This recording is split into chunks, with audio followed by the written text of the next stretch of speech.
Ngayong araw ka pa'y trabaho muna akong pupuntahan. Medyo malayo nga yung pupuntahan ko ngayon. Kaya kung gusto niyo sumama sa akin, magdala na lang din kayo ng pamasahe. Chot! Naimbitahan pala ako maging hurado sa La Union. Kaya diretso ulit ako sa shop ng designer ko. Ilang araw na akong pabalik-balik dito. Parang kahapon lang nandito ako. Tapos andito na naman ako ngayon mga guys. Baka sa susunod na araw dito na ako titira. Chot! Gabi nga gaganapin yung pageant. Kaya gusto ko ang suotin ngayon mga guys yung makulay. Maganda kasing gantong kulay na damit. Lalo na kapag gabi. Kahit nagtatago ka pa. Kapag ganito nga yung suot mo makikita ka talaga. Ito na pala yung napili ko. Hindi ko alam kung anong kulay nito. Basta sa personal. Kakulay niya yung luya. Pagkatapos ko nga makakuha ng susuotin, nagpaalam na din ako kay Sarah para makauwi na. Papunta na rin kasi sa Pampanga yung magsusundo sa amin. Kaya pagka-uwi ko nga naligo na din ako. Mabilis ang ligo lang. Kahit sobrang init ngayon mga guys. Balot na balot pa din si Chow. Ay di bali na sobrang init ng panahon. Basta ang mahalaga mapormang aalis.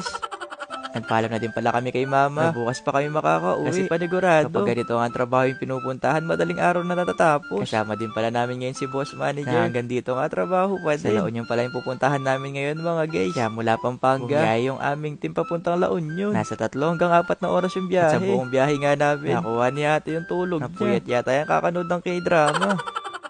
Makalipas nga ng ilang oras mga guys, nakarating na din kami dito sa La Union. Dito muna kami mamamahinga ng ilang oras. Kasi mamayang gabi pa naman mag-uumpisa yung pageant. Kaya habang medyo mahaba pa yung oras namin, dito na muna kami matutulog. Ay 1 oras na lang pala magsisimula. Kaya wala na ring oras para matulog. Kaya dito nga sa kwarto mga dito guys, dito na din namin nilagay yung mga gamit. At mabilis ang ayos na kasi din. Nasa 40 minutes pa daw yung layo ng barangay bago kami makarating. Kaya pagdating din namin dito mga guys, kagad na din akong inayusan ni ate. Kaya makalipas nga ng ilang minutong pag-aayos, bumaba na din kami kasi nandito na yung mga iba naming kasama. Ilang araw na nga sila nagdidiwang ng fiesta dito sa La Union. 5 araw na din yata yung pagpunta ko dito. At eto nga nandito na yung kausap namin dito sa La Union. Mabilis lang din pala lumipas yung oras. Kaya sa pagbabiyahe nga namin, umabot na din kami ng gabi. At eto nga mga guys, nandito na rin kami. Malalaman mo talagang fiesta sa isang barangay. Kapag may mga nakasabit na ng banderita sa taas. Kaya bago nga tayo maging hurado mga guys, aakyat muna tayo sa taas para makifiesta. Ay para makikain pala.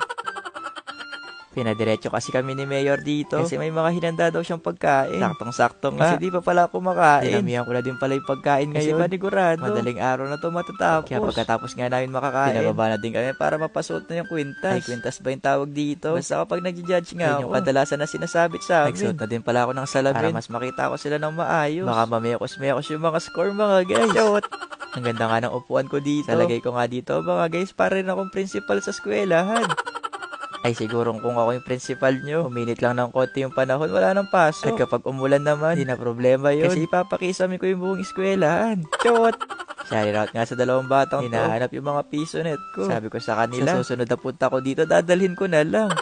Kasama ko din palang magja-judge si Kers at saka yung ibang nasa tabi namin. Kaya habang di pa nagsisimula mga guys, papakita ko na nga muna yung mga nasa harapan. Nandito nga yung mga plaque at award na ipamamahagi mamaya. At nag-iisang corona nga na makakasuot niya kung sinong mananalo mamaya. Nandito rin yung mga plaque sa basketball. Nabibigyan din nila ng award. At dito nga sa folder na dito namin isusulat yung mga score nila. Malipas nga ng ilang minuto mga guys, nagsilabasan na rin yung mga diwata. At habang nakaupo nga ako dito, para ka rin talaga nanonood ng TikTok.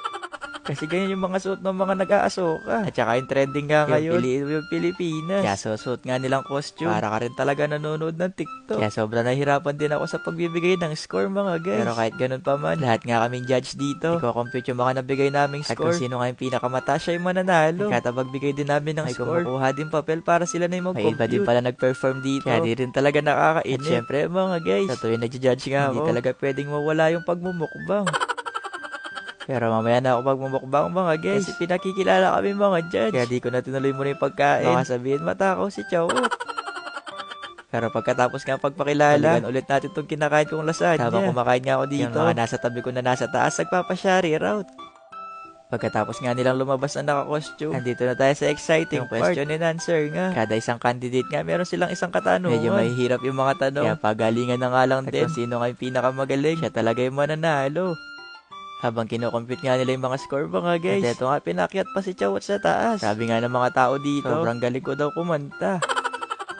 Sinabay na din pala yung pag-award sa aming mga hurado. Dapat tinitignan ko nga yung sarili ko dyan mga guys. Para sobrang professional ko naman kapag nakasuot na salamin. Para bang honor student ako sa school. Chot! Pagbaba ko nga ng stage mga guys. Andito na din yung mga kanina pa naghihintay. Nakakatuwa nga. Kasi tinapos din nila yung event. Halos mag-aalas 3 na yata ito ng madaling araw. Shout out sa mga taga La Union. At ito na pala yung mga nanalo mga guys. Happy fiesta ulit sa La Union. Maraming salamat ulit sa mainit na pagtanggap nyo dito sa akin. Kaya hanggang dito na lang siguro to mga guys. Kaya nga nang lagi ko sinasabi sa vlog pagpatapos na.